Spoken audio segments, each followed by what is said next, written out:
Good morning, Safari Mack fans, and welcome back to part 2 of the Octopus as we continue our crossing through the Caribbean Sea. I'm your guide and your host, helping you make connections to the wild. As always, I hope you enjoyed part 1 last week. If you haven't been able to catch it though, I'll leave it for you down in the description below, along with my email address for those who have questions about me or about animals or about maybe something I didn't cover in the last episode. I really do want to hear from all of you. But as always, if you're new to my channel, hit that like and subscribe button. And also check out my Facebook page for different conservation project updates from all over the world. But if you're ready to continue and just get back into the water, then I say let's go for it. Today we continue with part 2 of the octopus. Now let's talk about the really remarkable wild things. Now, like I said in part 1, when it comes to this animal might be one of the most surprising and amazing creatures that I've ever done here on Safari Mack. So let's talk about some really wild things. It starts with a little history though. This is Aristotle. We probably know him as a famous Greek philosopher who originally wrote this text called The History of Animals, which back in his time, this was like a first attempt of zoology. But believe it or not, this is what he said about the octopus. The octopus, in his own words, and I quote, "The octopus is a stupid creature, for it will approach a man's hand if it be lowered in the water, but it is neat and thrifty in its habits. That is, it lays up stores in its nest, and after eating up all that is eatable, it ejects the shells and sheaths of crabs, shellfish, and the skeletons of little fishes." Now, we know that's kind of silly because the octopus really is one of the smartest creatures out there. In fact, in addition to studying this creature out in the wild, we've also done some amazing studies of them in sea laboratories. We've seen them squeeze through laboratory mazes, even figure out how to open a jar to get to its food. Even aquariums are constantly trying to think of different enrichment ideas to keep this creature entertained, because they've even been seen actually playing with toys to kind of keep their minds occupied. Now here, I would like to show you one of its weapons. So as we know, the octopus does carry venom in its bite, but more often than not, all creatures on this planet, including us humans, we possess a kind of mindset called fight or flight. Generally, we would rather prefer to run than to put up a fight if it can be avoided. So the same goes for the octopus, but in addition to being able to try and run, it has a way to help give itself a head start.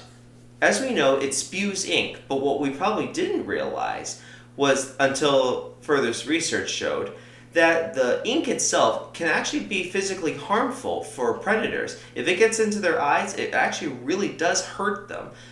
And it can even cause death for for a number of animals. But that's not to say that the octopus isn't vulnerable. In fact, if the octopus can't actually get away from its own ink cloud, it can die. It can actually die. So this really is where I would like to call it a kind of weapons being enemies, even to their owners. But as we know, the octopus has more than just that to get around in the ocean. They've also been known to actually, some species, like the mimic octopus, which I'll show you in a minute, but some other octopuses are known to easily camouflage themselves along with other animals, or just to simply, or even in their environment. In fact, we actually see this in the popular Disney Pixar family film, Finding Dory. The octopus named Hank, as you can see here in this scene during the credits, you can actually see him hanging out on this sunfish and keeping himself well disguised. But believe it or not, there's another special feature that we probably may not have noticed. In the next credit scene, where we see a school of stingrays swimming on their migration, we actually can see Hank disguised as with the coloration of the rays, and even trying to swim like them. So here you can see with this arrow where Hank is.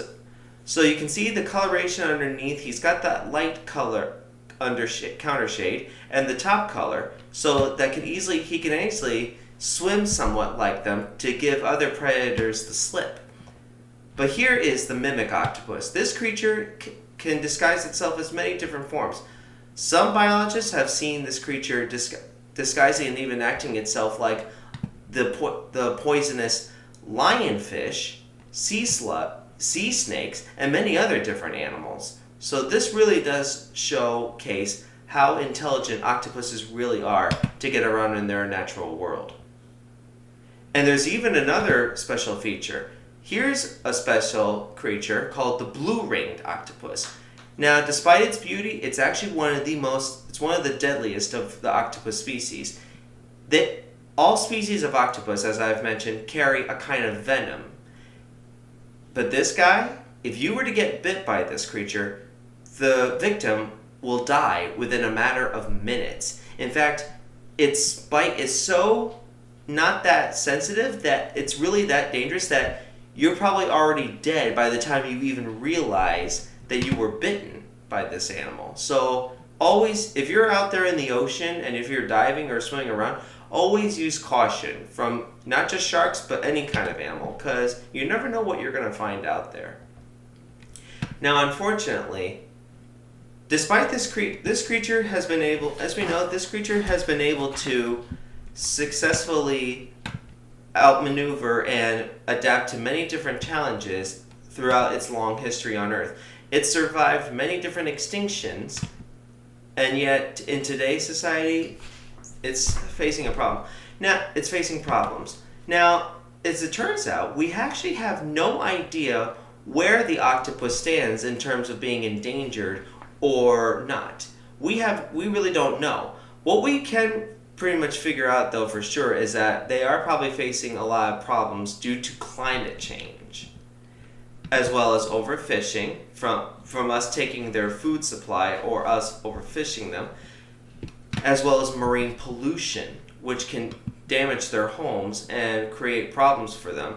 I mean, we know that they're smart, but they may not be able to outmaneuver all dangers that we humans are imposing on their world.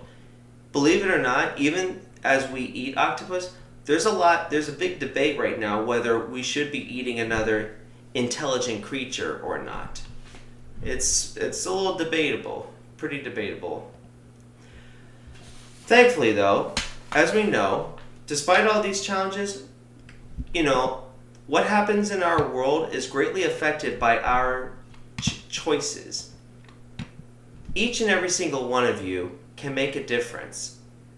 But when you combine together, not just groups, but even nations and different countries all over the world, we can make an even greater difference.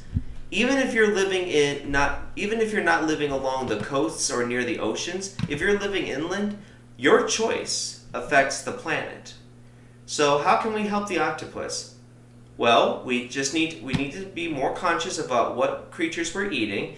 If you want to learn more, you can check out the Seafood Watch program, which I'll leave a link to down in the description below. Pick up your trash so that way it doesn't end out into the water, which could choke and kill other forms of marine life that affects the octopus's survival as well as their food supply. Go to a beach cleanup if you're able to. Help clean up the coasts and make the coastlines a safer place for wildlife. Invest in green energy. Do away with the oil and all that other harmful forms of energy, because if we continue, we could see we're already probably seeing great dramatic changes going on right now. But there's still time. We just have to make that big change. We really need to push. And only by influencing these changes can we become champions for our world. The octopus really is a survivor, but it'll only be around for as long as we will allow it to be.